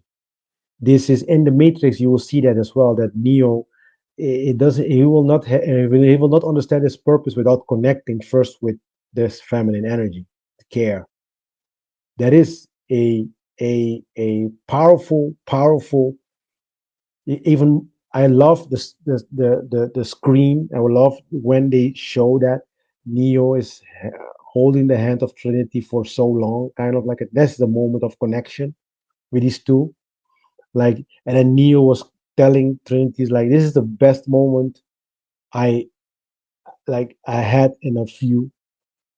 And then when he's kind of like making a deal with the analyst, he said to the analyst, like, if she says it's okay, then I will, you know, I will. So if she says no, then I will not make a big fuss of it. But if she says yes, then yeah, you have a problem. And in any sense, like in a sense, Respected so free will. Yeah, it was cool yeah, negotiation. yeah, respect of free will indeed. So, but the point is, I'm trying to make is that for the masculine energy to even find purpose, this feminine energy needs to, uh, being called upon. So we need women in our society as well to be moral, and then expect, and even I would even say demand men to be moral. Otherwise, they will not have a partner in very concrete, specific way. Yeah, You that know, seems very important. guide men to be moral, and then you will see. And Everybody. then not only that, I mean, this is this thing as well about what's up with the teachers at school as well, doing things that the government tells them. Women were like all these equality things. I was today or yesterday I was talking to somebody about this, and all these equality things get us so occupied with crap. Women stayed home because women was the actually the rock, the pillars of society. They needed to convey morality to kids. That's why they stay home, so the education can be is in the hands of the parents, not in the hands of any other people out there. That's why they stay home, so they can inject morality into that kid. That's the purpose of it. And that is a very beautiful. Now I'm doing it as well at home. Like I stay home and try to teach my kids, you know. But the nourishing energy is the feminine energy. The way I do it, I'm very like I can be very hard with the kids, because I'm the man, I'm the male energy. The But they really, masculine nurturing is different. yeah, There's a really good podcast with Beth Martins and Benjamin Balderson that I just watched yesterday about that. Very yeah, good. yeah. Yeah. It's not bad, but not it doesn't work for everybody either. So you Yeah. have to be very careful because it's a very brute force kind of like it can be very brute force kind of like energy to educate, which is Yeah. also good. I think it's also good, Yeah. uh, Be tempered. especially right now when people are stubborn. But in general, with the feminine energy, that you can go far away, very Right. very far. One of the things that I see happening as we, in this natural law community, we look at people like, let's say, Mark Passio, who inspired a lot of us, and we can see him getting more extreme in his sort of hard masculine force, right? Yeah. And there's rippling around, people getting uncomfortable with it. People have always been uncomfortable with aspects of his approach. But what I'm seeing is that because there's this extreme going in the other direction of cutting the legs off men, like disabling the masculine in so many ways, that it's a requirement in a sense to be yelling, in a way. And I do understand that. And I was thinking about it as like, someone who's in a fire, like the tower is falling, okay? And he's in the fire tower and he sees the flames approaching and all the people down below are just like, goofing around, twiddling around, in a flower, doing nothing, doing silly things. And he's like, the fire is at our door. Like, get your act together. And you kind of have to yell in that situation. Yeah. So, especially when we're used to our ancestors already decapitating, tyrants, that are trying to hold us captive and under slavery and duress and all these things, Yeah. I'm sure. Yeah. I'm Well said. not. Thank you. I personally, if like what Mark's doing is just for me, it works.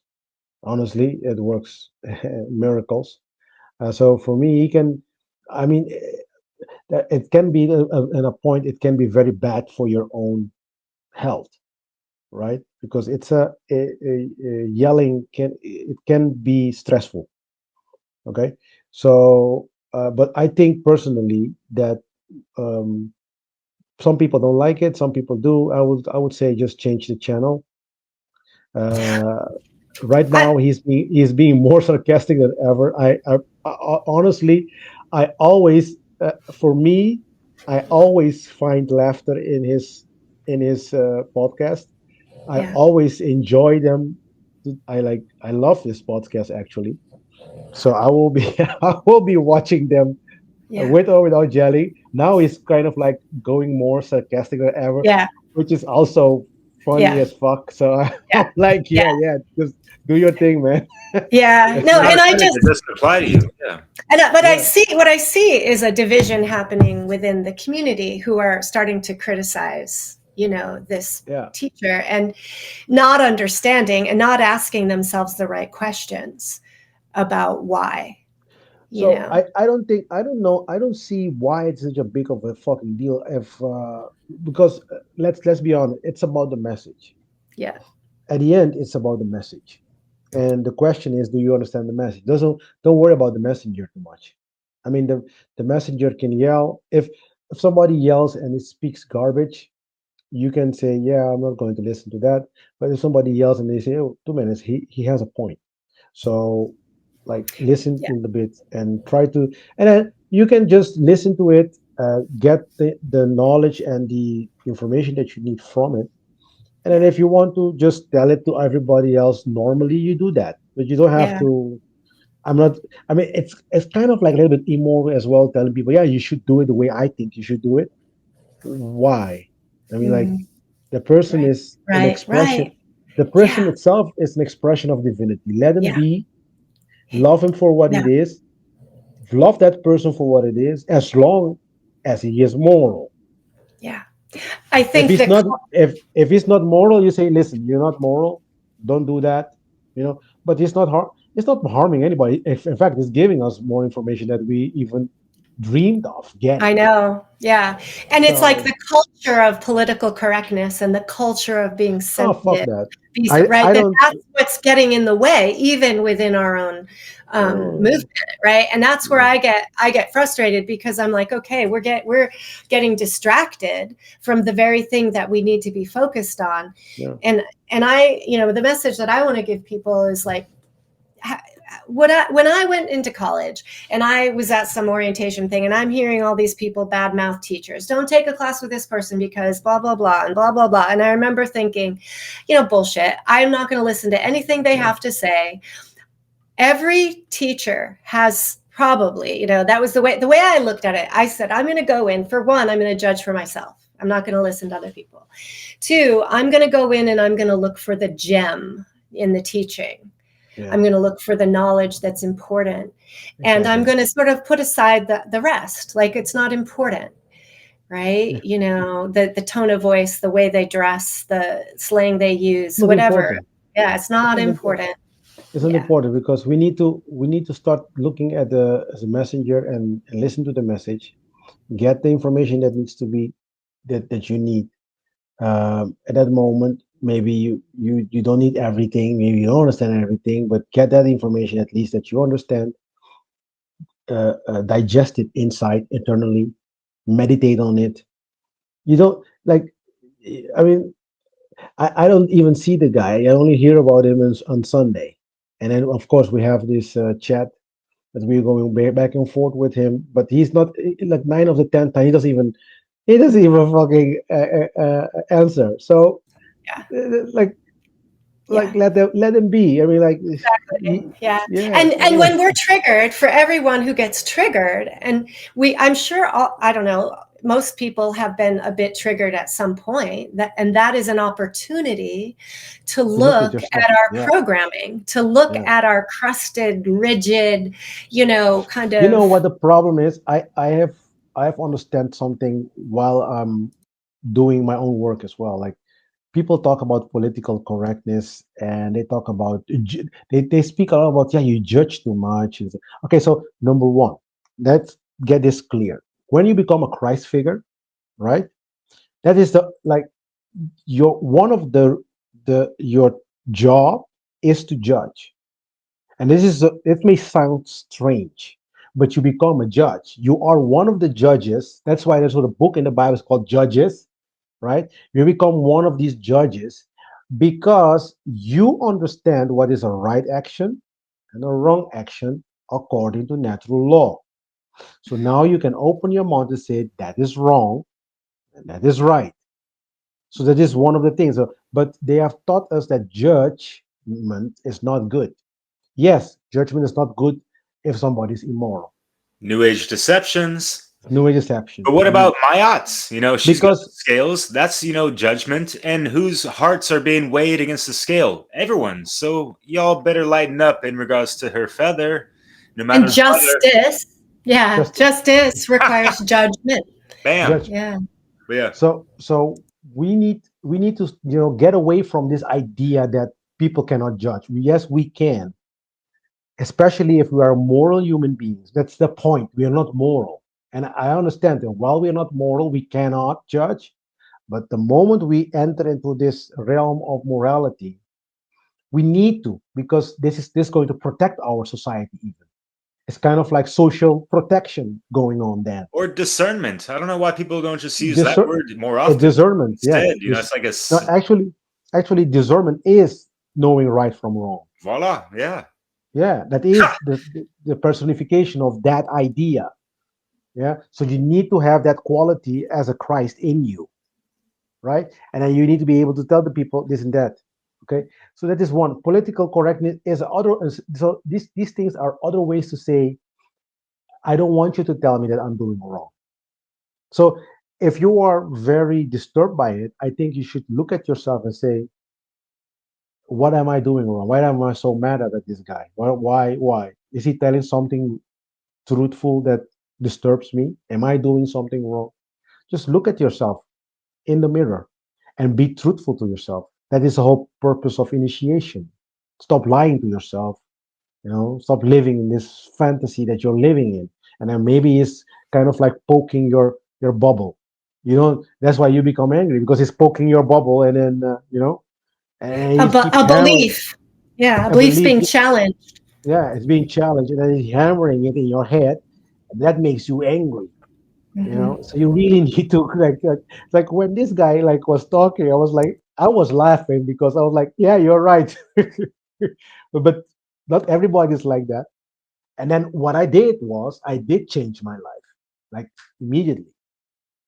Once I understand it, study, you know, get get do your homework. I mean, like, and then make a decision.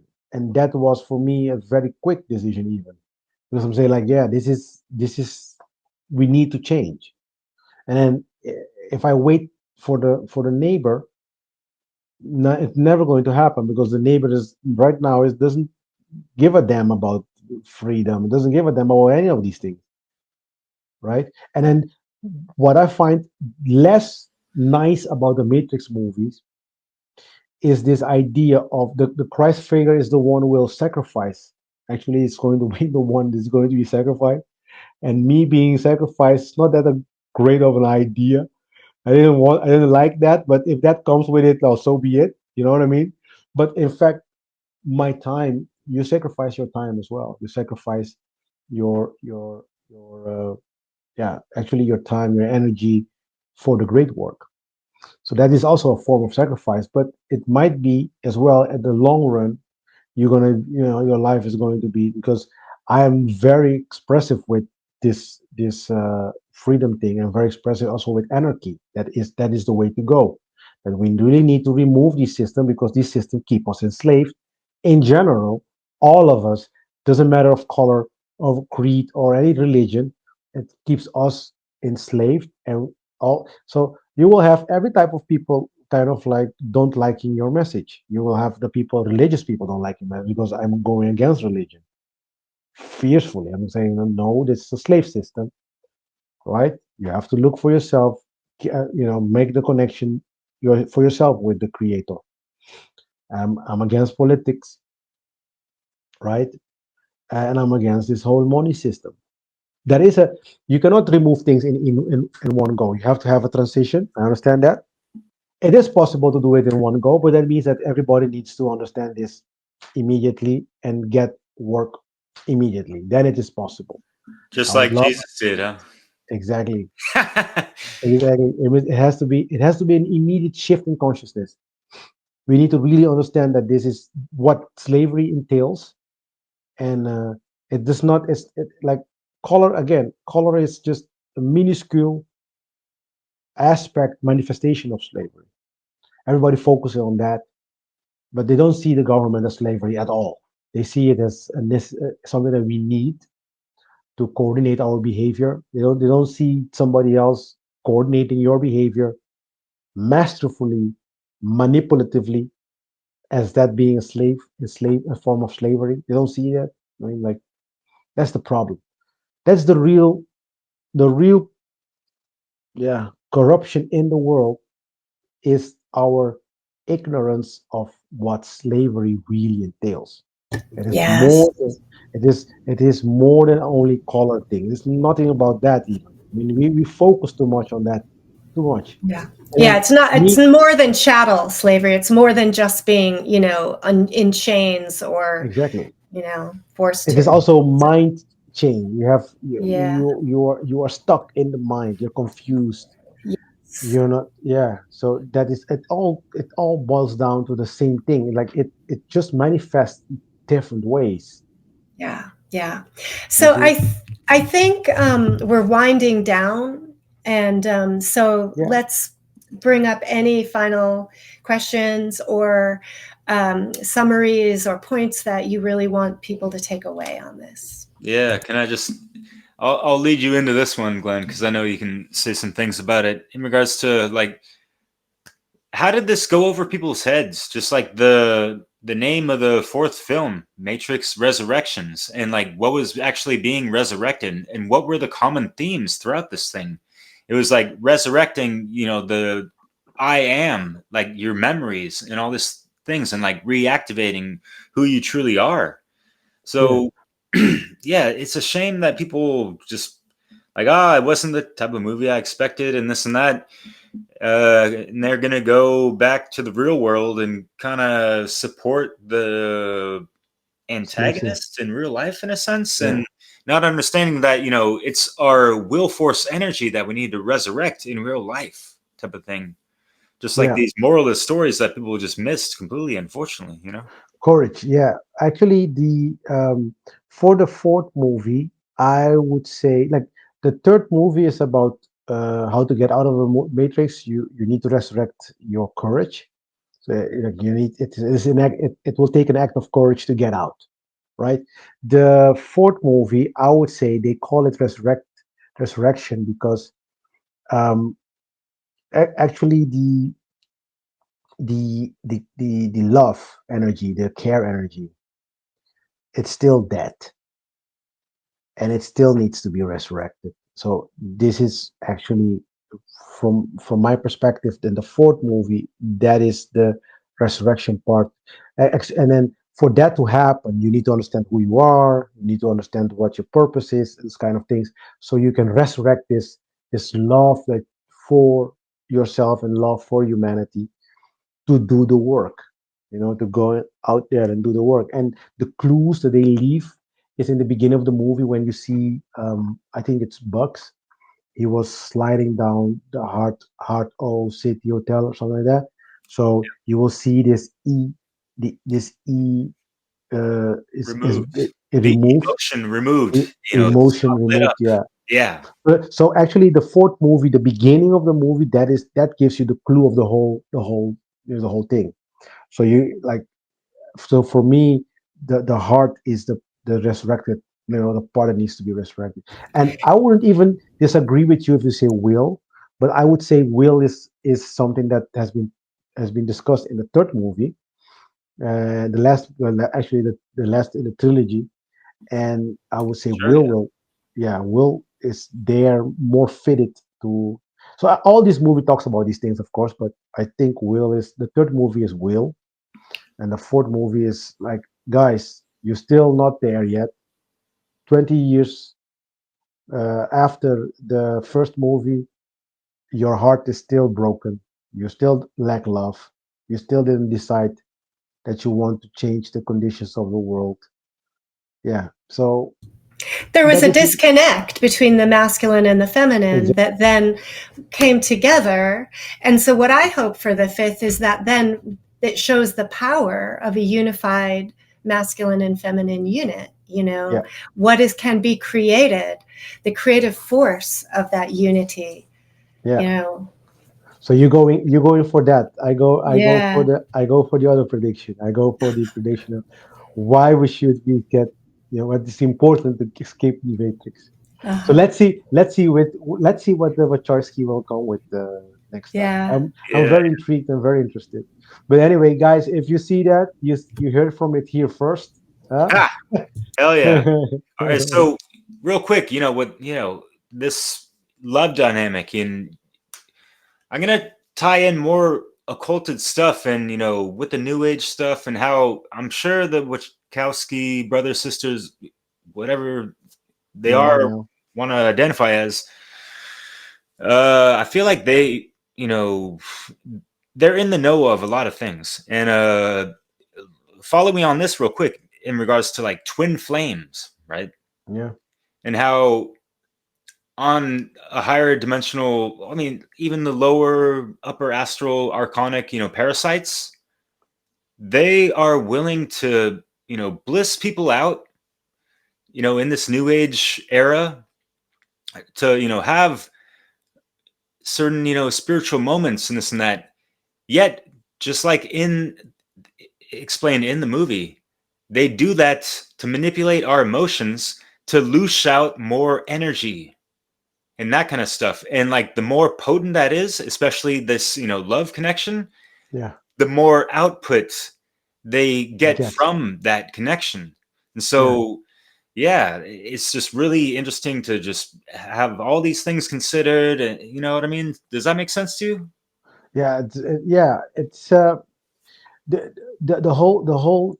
Actually, I even think that the whole trauma thing, that that that is like the device for this, because if people are very stressed and traumatic, this emotion gets engaged.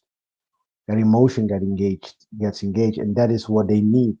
So um, because you can have it both ways. You can have this emotion engaged and on a negative note, you can say, and then you can have this emotion engaged on a positive note. Obviously, the matrix trying to get you emotionally engaged positively, but the other side wants you to get emotionally engaged negatively. Both of them are this energy that kind of like aid this your intention, your will. It aids your will to act in the world, to do things, or it gets the manifestation power going. So all these things are very important for a human being. So I do see what you're trying to convey about this, getting this this emotion uh, negatively affected. This is what the matrix is all about. That's the whole condition of the world right now is stressful. Like if you really understand what people are continually, especially in Europe, and I think in the Western world in general, they are continually stressed, like continually stressed, and then that provides scala of illnesses. They have all types of problems, health problems, and They yeah, stay dependent on the system, dependent yes, on the healthcare system. They're in fear, yeah, right? Then they become financially dependent on their disability insurance or their SSI or, the retirement. and it's There's all these things that keeps people stuck in the yeah, matrix. yeah, yeah. Yeah. So we have upon us a very challenging task. I wouldn't say it's impossible, otherwise I wouldn't be talking. But it is challenging because we first need to get out of it in this life right now. We need to understand what it is, get out of it. I think we start with ourselves first, get out of it, and help others to get out of it as well. That's number one. Then we have to understand this because it's a cycle within a cycle within a cycle. Then we have to understand this the soul cycle, because that one is stuck as well in this karmic wheel. This is something that, for instance, in tarot is a lot talked about a lot. This Trams, by the way, this is going to be my next my next season. It's going to be in September, where I'm going to be talking about the tarot cards, all of them. It's a Western way to do, but it's potent enough to explain a lot of occult stuff. I'm going to be giving as well the difference between the tarot ones and the Egyptian ones, because the Egyptian is like the original story and where the tarot comes from, those kind of things. But you will get to understand that our life is also in this karmic wheel, and then you have to get out of it as well. So, and the way to get out of this karmic wheel is to become a moral human being, and then you will. The one thing that like the Egyptians, they were always aiming for, that we now not even think about it, is the idea of immortality. Like so, and the idea of immortality goes hand in hand with this idea of being moral.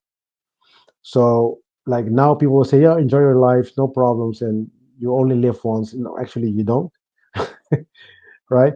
And if you don't become moral in this lifetime, you will get quote unquote another chance. But our life is so short, is because the system wants you to stay stressed, die, and then when you come back, you come back again in the same with the same idea. You don't have time to develop yourself. You don't have time to study and to remove the traumas that you have, to develop and make yourself a divine being. No time for that. That means that you will not be able to escape the karmic wheel either. So you're gonna keep coming back and back and back and back and back. And this is kind of like for the archons, this is like this ultimate prison cell for each soul. And it is how they can keep getting slave after slave after slave after slave for millions of years. So when you really need to get out of that, get the from me is right now, stop cooperating, stop being part of this matrix system, and then the next step would be to get out of this karmic cycle. This is also in the East they teach this as well, that you need to get out of the karmic wheel. You know, so and becoming a Christ is the way to do it. Becoming the Neo is the way to do it. You know, elevate yourself to a godlike human being. You know, where the consciousness is the one, like the neocortex is the one that directs the body. That is the director of everything else in the body. Oh. Really clearly said. I appreciate how you describe that. Yeah, and in the internal family systems model, which is becoming very popular, actually, it's very. It describes this. It is resonant with these ideas that you're sharing, because they talk about the self energy, which is our connection to the divine. It's where we are in a place of calm, care, clear, curious sort of a place. It's could be equated with that Christ energy, that Christ consciousness.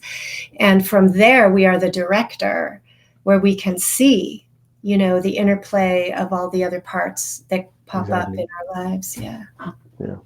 Beautiful. Yeah, very great. Very good conversation. Yeah, you brought we a lot of stuff for a while, together. but yeah, I know, we gotta put a cap on this. Yeah, it's awesome. We'll definitely it. add some notes and stuff to things I mentioned, like Passio, Brandon Martin, and Glenn, your works on, the whole Matrix trilogy and the fourth one. It's really potent stuff and really revealing in so many ways. So it's like worth watching a couple times, honestly. Hope you keep putting out some English content too. Well, actually, if I get invited by my peer colleagues, it will always be in English.